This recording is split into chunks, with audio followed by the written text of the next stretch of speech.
خاوتي خواتاتي اهلا وسهلا مرحبا بكم يا جماعة الخير مساء الخير عليكم مازال في اللون والسلام عليكم. J'espère que vous allez bien, j'espère que vous vous portez bien. Face aux rumeurs, face aux fake news, face aux interrogations, face aux questionnements des médias, face au déchaînement médiatique, il faut le dire, sur les réseaux sociaux, qui a été suscité par le remplacement et le limogeage du général-major Mehmet Djebbar, le pouvoir algérien a été obligé d'organiser une cérémonie de passation de consigne avec son successeur et de diffuser des images et de diffuser un commentaire par la voix de l'ONTV qui essaie d'atténuer la pression, qui essaie de calmer les tensions et qui essaie de nous faire croire qu'il n'y a pas de guerre de clan au sein du pouvoir algérien et qui essaie de dresser un portrait élogieux de M. Mehmet Djebbar pour lui souhaiter une agréable retraite ou un agréable départ à la retraite. C'est effectivement ce qui s'est passé aujourd'hui, alors que le remplacement du général Mehmet Djebbar par le général Moussaoui le général Fethi Rochdi Moussaoui a été décidé le 19 septembre 2024. Le pouvoir algérien a attendu jusqu'au 25 septembre 2024, c'est-à-dire 4 jours plus tard, pour organiser une officielle cérémonie de passation de consigne, qui a été filmée aujourd'hui et que dans les images ont été diffusées aujourd'hui par l'ONTV. Une cérémonie à laquelle ont assisté tous les responsables et les directeurs centraux et les autres chefs des services secrets et les responsables et directeurs centraux du ministère de la Défense nationale et certains chefs de certains corps importants de l'armée comme la gendarmerie nationale. Je vous montre les images et entendez bien le commentaire, vous allez comprendre pourquoi l'ONTV, pourquoi le ministère de la Défense nationale était obligé d'organiser cette cérémonie pour encore une fois calmer les tensions et pour donner l'image à la communauté internationale et à l'opinion publique nationale, l'image d'un régime pour convaincre la communauté internationale et l'opinion publique nationale que le régime algérien est uni, qu'il n'y a pas de division, qu'il n'y a pas de dissension, qu'il n'y a pas de divergence, qu'il n'y a pas de guerre de clans. Regardez bien les images. القائد الأعلى للقوات المسلحة وزير الدفاع الوطني أشرف السيد الفريق أول سعيد شنقريحة رئيس أركان الجيش الوطني الشعبي اليوم على التنصيب الرسمي للعميد موساوي رشدي فتحي مديرا عاما للوثائق والأمن الخارجي خلفا للواء جبار مهنا. أحمد خير الدين. باسم السيد رئيس الجمهورية القائد الأعلى للقوات المسلحة وزير الدفاع الوطني أشرف السيد الفريق أول السعيد شنقريحة رئيس أركان الجيش الوطني الشعبي على التنصيب الرسمي للعميد رشدي فتحي موساوي مديرا عاما للوثائق والأمن الخارجي خلفا للواء جبار مهنا.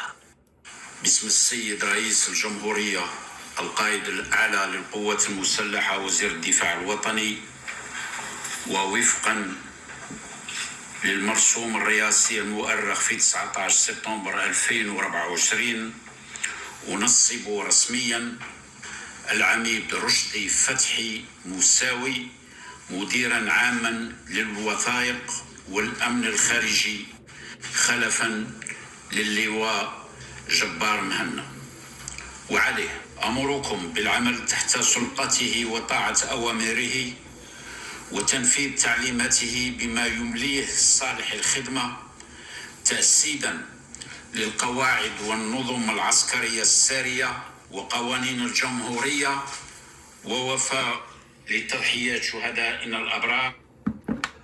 Jusque-là, regardez bien, ça a été filmé. Regardez bien comment ça a été, cette cérémonie de passation de consigne a été filmée. Je rappelle que le précédent changement qui a eu lieu à la DGSI, à la Direction Générale de la Sécurité Intérieure, lorsque Nasser Djen, qui apparaît dans les photos, il est assis, qui apparaît dans les images, c'est celui qui est assis à côté du patron de la gendarmerie nationale, le général-major Ali Yahya Oul-Hajj. Quand Nasser Djen a été nommé à la tête de la DGSI, il n'y a pas eu de cérémonie de passation de consigne à la place de ce qu'on a comment on appelle ça. C'était au début du mois de juin 2024, à la place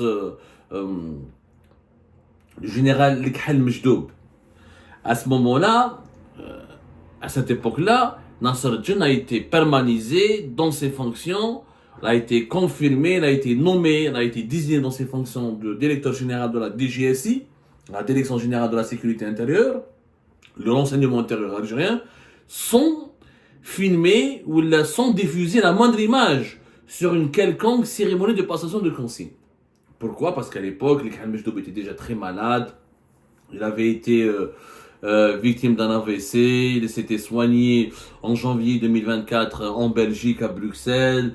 Ensuite, il était rentré, je crois, au mois de mars 2024. Mais il pouvait, quoi qu'il arrive, pas reprendre son travail. Il était très âgé et il était malade. Et Nasser Djen était pressenti pour le remplacer. Donc, il n'y avait pas de polémique. Il n'y avait pas réellement, quand Nasser Djen a pris la tête de la DGSI, ça s'est passé dans un climat beaucoup plus serein, beaucoup moins tendu en tout cas, et beaucoup plus calme. Mais cette fois-ci, il y a eu des images. Et les images, regardez comment ils ont été filmées. On a fait un focus sur la personne de Mehana Djebbar, et on a fait un focus, un bon zoom sur la personne de général Rochdi Fethi Moussaoui, qui est un inconnu, qui est très jeune. Il a 51 ans plus exactement, entre 51 ans et 52 ans. Ça se voit sur les images. Et d'ailleurs, les images aussi dévoilent la Mehana Djebbar extrêmement malade, exténué. Ce qui confirme encore une fois nos informations. Il vient d'être opéré, il a été opéré au niveau du goitre, il avait un problème au niveau du goitre, et il a un cancer de la prostate, il a un problème au niveau de ses yeux. Les images, le NTV, je crois que le NTV a été instruit. D'abord, c'est pas le NTV, c'est des images du ministère de la Défense nationale. C'est le service de communication et de presse du ministère de la Défense nationale qui a certainement donné ces images à le NTV. Et ça a été filmé de manière à expliquer, ou là de faire pour expliquer à l'opinion publique qu'il y a un général qui est malade. La preuve, il est malade, il est fatigué. Et on le remplace par un plus jeune qui est capable de poursuivre sa mission, qui est capable de relever le défi et de diriger la DDSE, le renseignement extérieur. Tout cela pour cette mise en scène, c'est une mise en scène, c'est pas du mensonge. Quand je parle de mise en scène, du point de vue de l'image, du point de vue de la filmographie, du point de vue de la symbolique, c'est une mise en scène pour dire que le régime algérien ne s'est pas débarrassé de Mehana Djebbar parce qu'il y a une guerre de clans, parce qu'il y a un clan de Tebboune contre celui de Chengueriha, ne s'est pas débarrassé de Mehana Djebbar parce que Mehana Djebbar a été sanctionné, ou là parce qu'il a trafiqué les élections, ou là parce qu'il a essayé de bloquer le deuxième mandat de Tebboune. Non, Mehana Djebbar a été remplacé parce qu'il est malade, parce qu'il est fatigué, parce qu'il est âgé. C'est ce que les images, en tout cas, la manière dont les images ont été prises, la manière avec laquelle cette cérémonie a été filmée, les angles choisis, les focus et les zooms qui ont été sélectionnés nous permettent de dresser ce constat et nous permettent de comprendre cette situation-là. Et d'ailleurs, dans le même commentaire qui a été diffusé par le NTV, vous allez écouter, il a été dit que du bien. Il a été dit, je dis bien, que du bien de Mehana Djebbar. Je vais vous inviter à l'écouter la suite.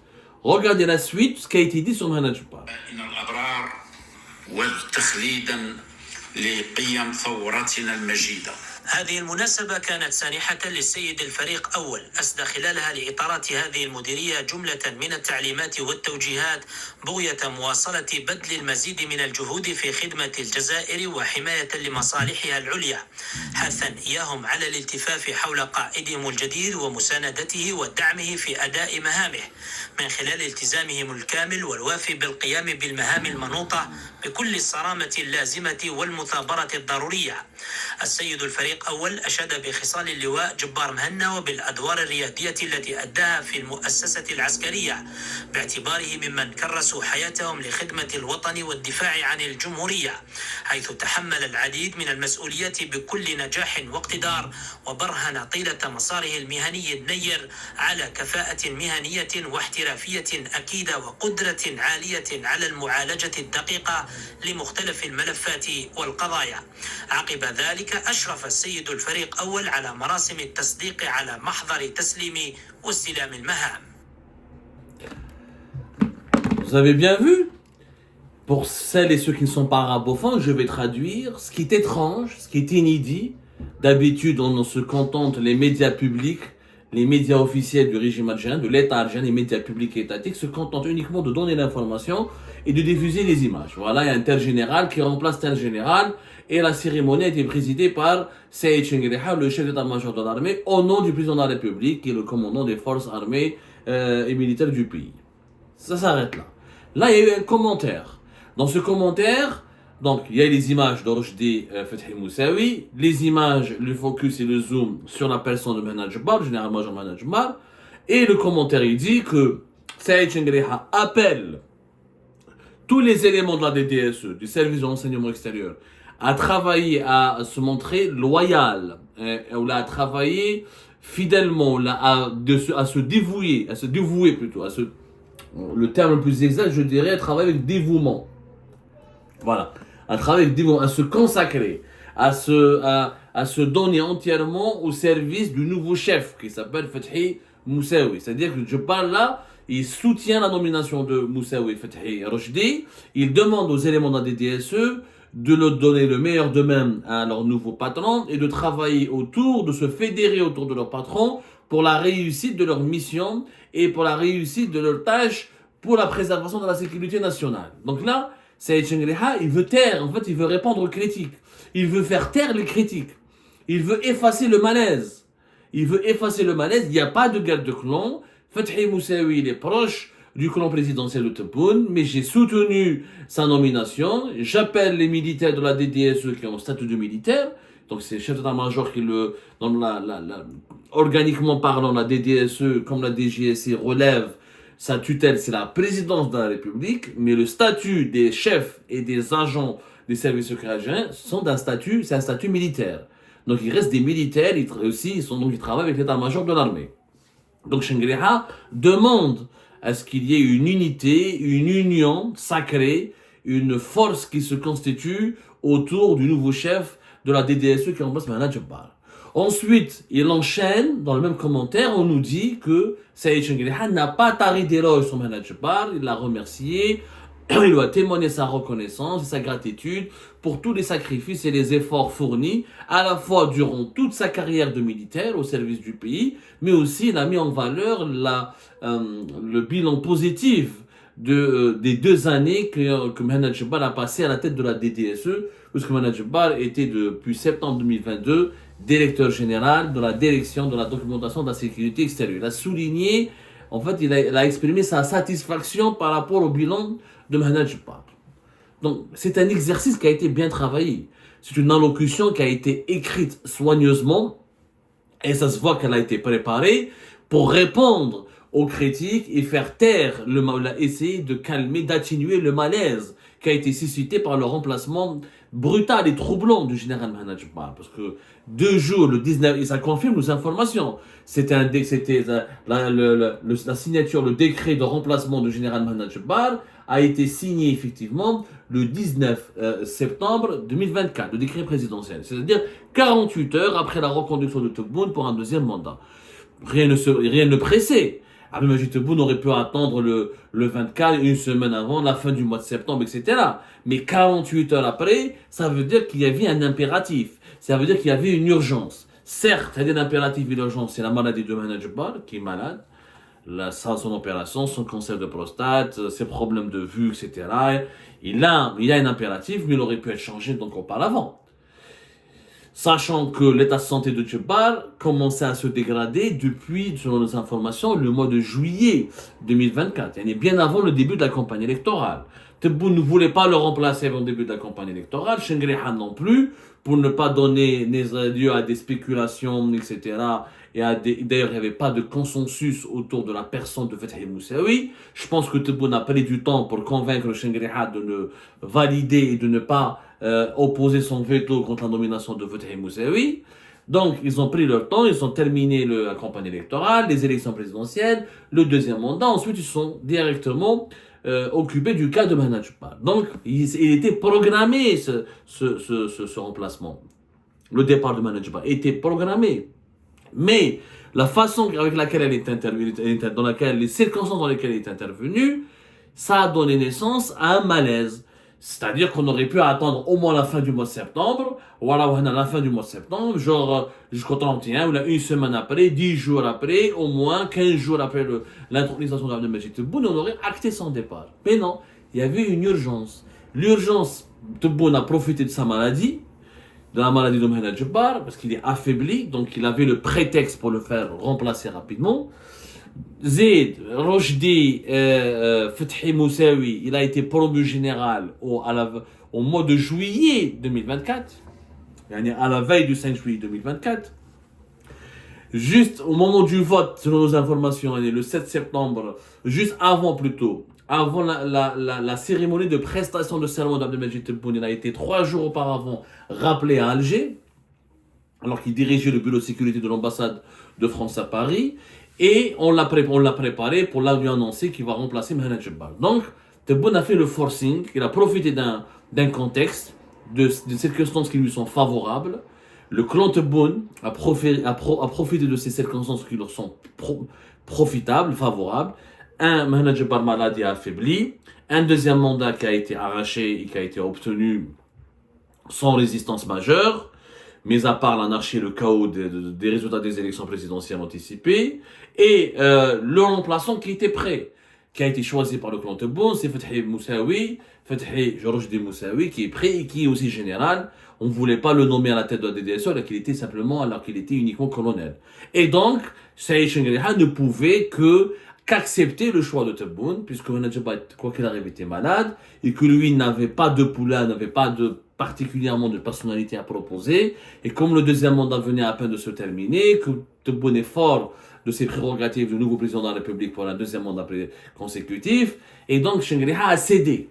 Je vous l'ai expliqué tout à l'heure, même Chengriha ne tenait pas beaucoup à Mohamed Jabbar les derniers temps, parce que voilà, Mohamed Jabbar commence à être malade, affaibli, puis Saïd Chengriha, on en parlera plus tard, commence à écouter d'autres généraux, à se rapprocher d'autres généraux, qui commençaient à le déconseiller de continuer de faire alliance avec un Mohamed Jabbar considéré comme malade, finissant, et qui avait beaucoup de problèmes avec l'entourage du président de la République. Il valait mieux pour Saïd Chengriha de conserver ses bonnes relations avec Tebboune, avec son entourage, vu qu'il y a un deuxième mandat qui commence, et comme Saïd Chengriha veut obtenir de la part de Tebboune des changements, par exemple Saïd Chengriha veut plus, on en parlera aussi plus tard, il a plus envie de conserver son ami général-major Ali Yahya Haj à la tête de la gendarmerie nationale que de continuer à défendre le maintien au pouvoir à la tête de la DDSE de Mohamed Jabbar. Et nous avons aussi pu accéder à d'autres informations depuis tout à l'heure, où des éléments proches du général Mohamed Jabbar nous ont assuré que lui-même voulait partir, que diriger la DDSE, ça ne l'intéressait plus, que son état de santé était vraiment malade et qu'il ne pouvait plus continuer de toute façon. Il n'avait plus envie lui-même de continuer parce qu'il était vraiment tard dans une crise de fatigue. Donc, ce qui élimine la thèse que Mohamed Jabbar n'est plus candidat au poste de coordinateur des services secrets algériens. Ce poste restera donc vacant. Il n'y a même pas aujourd'hui le projet sérieux de remettre à l'ordre du jour l'existence de relancer ce poste. Et cette question n'est pas à l'ordre du jour. Ces images ont été filmées encore une fois de sorte à ce que les détracteurs du régime algérien soient désavoués. Le régime algérien a adressé 2 messages. J'ai remplacé Mohamed Jabbar pour des raisons de santé. J'ai choisi un jeune pour redonner du tonus et du punch à une élection importante des services secrets algériens. Il n'y a pas de guerre de clans. Le deuxième mandat ne commence pas dans une ambiance malsaine de guerre de clans. On est tous d'accord, la preuve, Saïd Chengriha, c'est lui-même qui a fait cette allocution, dans laquelle à la fois il appelle au soutien, à l'appui, à l'unité autour de Fethi Rochdi Moussaoui, comme il soutient, comme il remercie chaleureusement Mohamed Jabbar en reconnaissant son bilan positif, satisfaisant, et en lui rendant hommage pour tous les sacrifices qu'il avait accomplis envers la patrie durant toute sa carrière militaire. Et c'est comme ça que le régime algérien veut tourner la page. Pour lui, c'est bon. Là, on vous a répondu, il n'y a pas de guerre de clan, rien à me faire maintenant. Les sujets de tension, en fait, le régime Tebboune, c'est une habitude aujourd'hui. Depuis 2021, depuis l'affaire de Ahmed Bounouira, le régime Tebboune, à chaque fois qu'il y a une crise, qu'il y a des révélations médiatiques, qu'il y a des informations, il y a des récits qui sortent sur les réseaux sociaux et qui mettent à jour, qui dévoilent ces grandes divisions, ces grandes séquences de tensions internes et ces petites guerres de clans, ben, le régime Tebboune décide de se braquer, de réunifier les rangs et de faire corps commun contre ces critiques, contre ces informations, pour donner encore une fois l'impression et l'image auprès de l'opinion publique nationale algérienne que tout va bien, nous sommes toujours unis, nous sommes toujours stables, nous sommes toujours forts. Donc le régime algérien a extrêmement peur de l'image qu'il véhicule auprès des Algériens et des Algériens.